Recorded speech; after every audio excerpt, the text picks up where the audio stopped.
the meeting and did not attend it. That I can tell you. When did the president become aware of this meeting?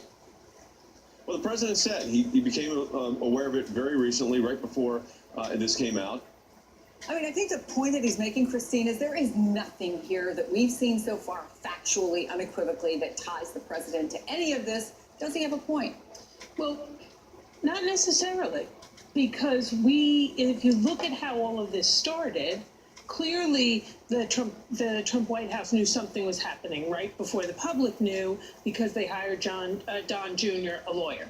Then, okay, so they hired a lawyer 2 weeks before all of this came out, hired him through the campaign. And then, although Donald Jr. keeps saying he's being transparent, he's being the absolute opposite of that. And the real facts, as we understand them so far, have come from media reports, not from what the Trump White House or Donald Jr. has told us. So I can't conclude anything of what the president knew or didn't know, because everything so far that has been said by the White House or the Trump family has ended up not being fully accurate. Yeah, and we don't know where this is going, but what we do know, obviously, Mike, is that this is hurting the president. Those are pretty devastating new polls that are out now.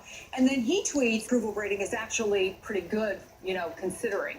I mean, does he think people are going to look at a 40% record low in 70 years approval rating and think that that's actually pretty good? I think the key on the approval rating is whether or not Republicans are going to continue to want to work with him. That's really what matters here, is can he get anything through Congress? Some of these things like tax reform and how much does this hurt him? It does hurt him, because what you'll see is you'll start to see members in tough districts start to separate themselves. I'm certainly used to it running Republican races in the Northeast. They start to separate themselves from unpopular national politicians. So you start to see that. It becomes harder and harder to vote. Someone like Susan Collins on the health care bill, folks like that, it becomes harder and harder to vote with someone who's unpopular. It's obviously, politicians crazy, right? They want to stick with someone who's popular and they'll walk away from someone who's not. That's basic politics 101. Yeah.